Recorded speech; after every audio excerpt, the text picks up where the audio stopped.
Maintenant, on va faire place à M. Saint-Bertil. M. Saint-Bertil, c'est un fonctionnaire de l'État haïtien. Il est affecté au CNGS, Centre national de formation géospatiale.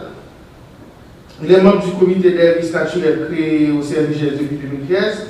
Il a une licence en géologie de l'École nationale de géologie appliquée, ENGA. Il a une double licence en géomatique et environnement, ENSG, École nationale des sciences géographiques. Il a un master en géologie, géosciences, géorisques à l'université Nice de Sophia Antipolis. Donc on va laisser place à M. Cité pour sa présentation. Bonjour tout le monde. Alors, cette présentation est issue de mon sujet de stage que j'ai eu au laboratoire GeoAzur avec le professeur Bernard Messier-Déliné, que j'ai profité pour le remercier, parce qu'on a passé 5 mois de discussion, de transfert de connaissances ensemble, et pour le remercier ce matin. Donc je profite également pour remercier Emmanuel Cric, qui m'a soutenu auprès de l'ambassade de France, juste pour avoir le visa pour se rendre en France. Mon sujet de stage, c'était de rechercher les potentiels sources sismiques dans le golfe de la Gonave. Donc vous allez voir le sommet, le contexte géodynamique de la plaque Caraïbe, les zones de faille septentrionales et Enriquillo, les séismes de 2010, les campagnes sismiques OBS et Haïti 6 2012, et puis la méthodologie, les résultats, discussions et perspectives. Voilà. Le contexte géodynamique de la Caraïbe, tout le monde en sait. Donc moi, ce qui m'intéresse, c'est la position de l'île Hispaniola qui se trouve sur la partie nord de la plaque Caraïbe. Donc là, il existe des mouvements de gauchement sénestre qui va provoquer des déplacements de l'ordre de 2 cm par an ou 10 mm. Donc, cette carte a été réalisée par un professeur Eric Calais, modifiée en 2016. Donc, vous voyez les déplacements de l'ordre de 2 cm par an. Et ce déplacement de la plaque Caraïbe, donc ça va constituer mon sujet de stage. Vous allez voir tout à l'heure. Donc, ces deux grands accidents qui se trouvent sur la zone de faille orientée septentrionale, qui a un déplacement de 9 mm par an, et la zone de faille de Enriquillo Plantain Garden qui comporte un déplacement de 5 mm. L'objectif de cette présentation, c'est de traiter les données bathymétriques et sismiques dans le golfe de la Gonave et essayer de comprendre où est réparti les 4,5 mm de raccourcissement qui n'est pas accommodé sur les deux grandes zones de faille bien identifiées que vous venez de voir tout à l'heure. Donc, cette zone, c'est le bassin de la Gonave qui est borné du mai à l'ouest par la fosse Caïman, au nord par la presqu'île du nord-ouest, à l'ouest, à l'est par la baie de Provence et puis au sud par la presqu'île du sud. Donc après le séisme de 2010, il y avait beaucoup de chercheurs qui étaient rentrés en Haïti juste pour accumuler beaucoup plus d'informations sur les problèmes d'État qui a eu lieu en Haïti. Donc c'est dès lors que les chercheurs de GeoAzur étaient rendus en Haïti pour enchérir beaucoup mieux sur le séisme. D'où ils ont placé des séismomètres en mer. Et puis ils ne pouvaient pas pénétrer à terre parce qu'il n'y avait pas moyen de déplacement. Ils ont positionné des séismomètres en mer. Des océans bordant séismomètres. Ils ont profité pour faire une partie de bathymétrie pendant cette première campagne.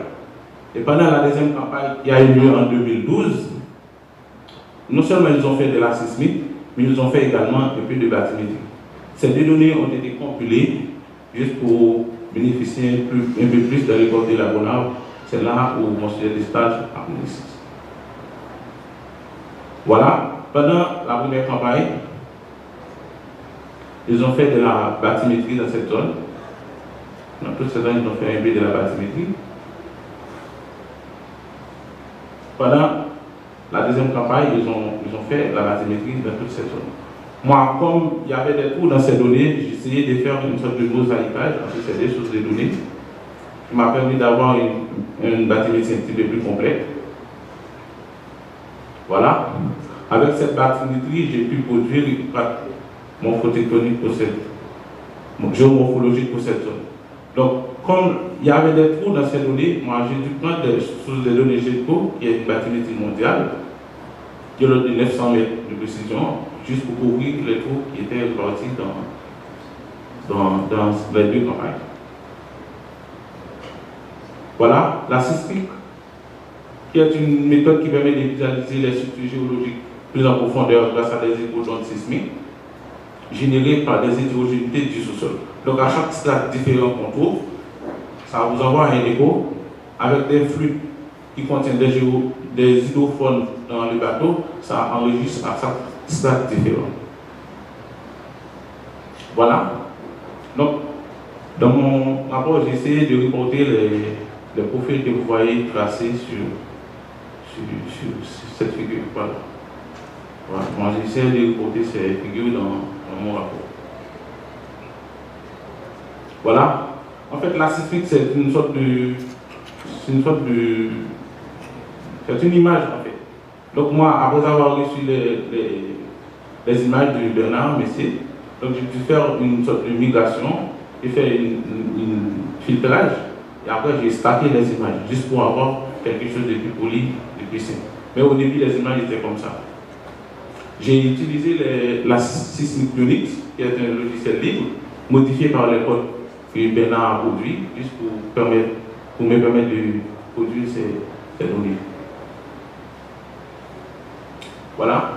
Au terme de ce stage, j'ai pu remarquer dans le bassin de l'Artibonite, il y avait un bottom simulating reflector, et puis il y a cette faille, et puis il y a des masses transport déposées. Donc ça, c'est dans cette zone-là.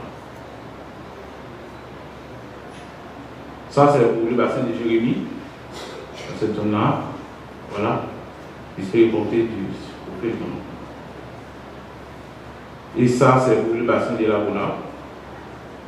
Voilà. Donc vous allez voir les résultats. Voilà, pour la bathymétrie, j'ai produit cette carte géomorphologique du corps de la Bona. Vous voyez cette brique, on dirait le corps de la Bona est en train de se soulever à chaque instant. Donc vous voyez cette brique qui part de là, un petit peu basse, et puis ici encore, ça remonte un petit peu. Et puis on a remarqué le bassin de Jérémie, le bassin de l'Artibonite et le bassin de la Bona.